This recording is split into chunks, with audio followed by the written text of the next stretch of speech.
कुर्सी पार में जो है एसआईआर का काम चल रहा था। उसी के दौरान जो है एक जोशी करके बीएलओ है, उनके ऊपर हमला हो जाता है। असामाजिक तत्वों के द्वारा, जो कि नशे की स्थिति में था, ईंटा फेंककर उसके सिर पर मारा गया है। कलेक्टर साहब द्वारा हमको आश्वासन मिला है और उनके द्वारा कार्रवाई जो की गई उससे हम लोग संतुष्ट हैं। नमस्कार, जय हिंद, जय भारत। मैं प्रदीप और आप देख रहे हैं बेहतर संवाद।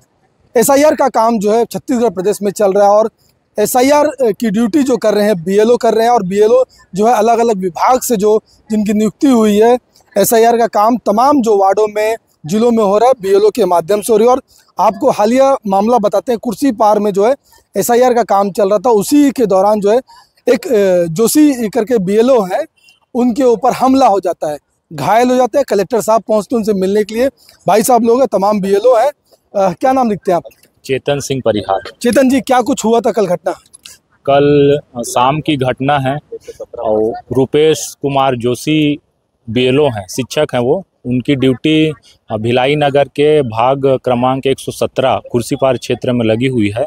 वहाँ वो अपने कर्तव्य स्थल पर कार्य कर रहे थे, तो एक असामाजिक तत्व के द्वारा, जो कि नशे की स्थिति में था, ईंटा फेंककर उसके सिर पर मारा गया है।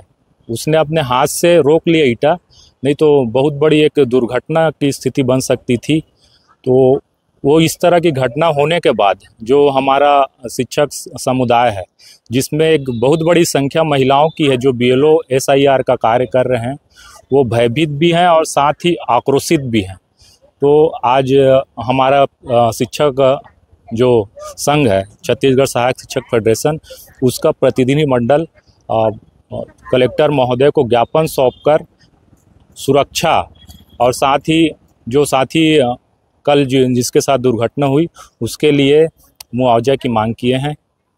कहाँ पे चोट लगा और क्या कुछ वो कर रहे थे उस दौरान? जी सर, उनका चोट जो है सिर पर लगा है, ईंट से उन पर हमला हुआ है। वो अपना प्रतिदिन की भांति एसआईआर का ही कार्य कर रहे थे और एक असामाजिक तत्व द्वारा उनको, अब तत्कालीन घटना पे वो ऐसा कहा जाता है कि कुछ वाद विवाद कर रहा था वो। और वो जो शिक्षक साथी हमारे हैं वो बहुत ही शांत स्वभाव के थे और उनके साथ ऐसा घटना घटा, इसी का हम लोग विरोध करने यहाँ पे आए हुए थे। कलेक्टर साहब द्वारा हमको आश्वासन मिला है और उनके द्वारा कार्रवाई जो की गई उससे हम लोग संतुष्ट हैं। आप लोग अब क्या चाहते हैं? तमाम जो बीएलओज हैं लगातार एसआईआर को लेकर के गलियों में जा रहे हैं, मोहल्ले में जा रहे हैं, सघन बस्तियों में जा रहे हैं, तो आप लोगों की सुरक्षा बड़ा सवाल है। आप लोग क्या मांग करते हैं प्रशासन से? प्रशासन से ही मांग करते हैं कि जो हमारे साथी जो बीएलओ एसआईआर कार्य में लगे हुए हैं, विभिन्न मीडिया, विभिन्न जनप्रतिनिधि, प्रशासनिक अधिकारी और अन्य लोगों के द्वारा इस पर एक मतलब सहयोग अपील किया जाए सहयोग के लिए। जो भी एसआईआर का कार्य कर रहे हैं उसको एक सहयोग प्रदान करने के लिए अपील किया जाए। और साथ ही साथ माननीय कलेक्टर महोदय से हमने ज्ञापन दिया, जिसमें हमने कहा है कि जितने भी हमारे एसआईआर के कार्य कर रहे हैं और जो संवेदनशील क्षेत्र है ज़्यादा, खासकर भिलाई नगर क्षेत्र है, वहाँ गश्त की भी व्यवस्था किया जाए और पुलिस प्रोटेक्शन भी दिया जाए। तो फाइनली अब क्या चाहते हैं आप लोग? मतलब जो तमाम जो लोग लगे हुए हैं, बीएलओ साथी आपका घायल हो गया, तो वो काम पे लौटा है कि अभी नहीं है? अभी तो जो हमारा शिक्षक साथी घायल हुआ था, अभी वो काम करने की चूँकि स्थिति में नहीं है और वो काफ़ी डरा हुआ भी है, तो अभी उसको तो ठीक होने में समय लगेगा सर। तो कुल कितने बीएलओस काम कर रहे हैं आप लोग? ये मान के चलिए सर कि लगभग सभी स्कूलों से हमारे एक दो टीचर को छोड़ के सभी टीचर लोगों की लगी हुई है, पूरे टीचर। बड़ा सुरक्षा बड़ा सवाल है। तो क्या चाहते हैं आप लोग कि जब जैसे गलियों में आप जाते हैं तो लोगों का व्यवहार कैसा होना चाहिए और प्रशासन और पुलिस से क्या मदद चाहते हैं? मैं प्रशासन और पुलिस से ये चाहता हूँ, साथ ही आम लोगों से भी मैं ये चाहता हूँ कि हमारा जो ये कार्य किया जा रहा है एसआईआर का, कि प्रशासन के द्वारा, मीडिया के द्वारा और बाकी और जो लोग हैं उसके द्वारा एक अपील किया जाए, लोगों के बीच में एक संदेश दिया जाए कि एसआईआर का जो कार्य है वो सरकार का एक कार्य है और उसमें वो सहयोग प्रदान करें हमारे जो बीएलओ लगे हैं, ऐसा मैं चाहता हूँ। कलेक्टर साहब क्या आश्वासन दिए?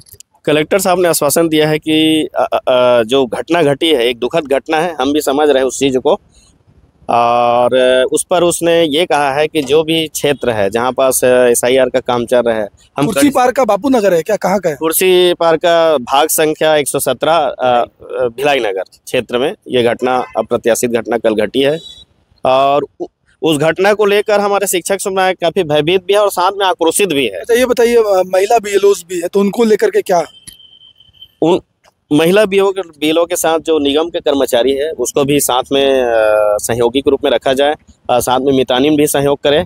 इस प्रकार से आज आदरणीय जो कलेक्टर महोदय से इस विषय में आश्वासन हमको मिला गया है और साथ ही पुलिस प्रोटेक्शन की भी बात हुई है। और जो भी ऐसा कुछ भी यदि थोड़ा भी बहुत कोई किसी भी एसआईआर कार्य करे, किसी भी बीएलओ पर अभद्रता करते तो तत्काल एक सभी थानों में एक सूचना भिजवा दिया है कि यदि फोन आपके पास कॉल आया तो तुरंत तत्काल उस क्षेत्र में जो अभद्रता का तत्काल उसको अंदर करके गैर जमानती धारा करते हुए भी कठोर से कठोर कार्रवाई किया जाए। तो बिल्कुल तमाम बीएलओज हैं, इनका साथी एक जो है वो घायल हो गया। कल एक विवाद हुआ था, विवाद के दौरान जो है उनके सिर पर पत्थर जो है असामाजिक तत्वों के द्वारा मार दिया जाता है, घायल हो जाते हैं। पूरा मामला जो है कुर्सीपार थाने में पहुंचता है, उसके बाद एफआईआर होता है। कलेक्टर साहब स्वयं पहुंचे थे बीएलओ से मिलने के लिए, जो घायल बीएलओ है उसका हाल चाल जाना। और जो प्रतिनिधि मंडल जो कलेक्टर से आज मिलने पहुंचा, उनका एक ही मांग है कि इनको सुरक्षा मुहैया कराया जाए और आम लोगों के लिए ये कार्य कर रहे हैं। आम लोगों से इनका अपील है कि आम लोग सहयोग करें और जब ये क्षेत्रों में जाते हैं तो इनको भरसक सहयोग करें, ताकि इनके साथ आने वाले समय में किसी भी प्रकार की जो है अव्यवस्था की स्थिति ना निर्मित हो। बेहतर खबरों के लिए बने रहें बेहतर संवाद के साथ।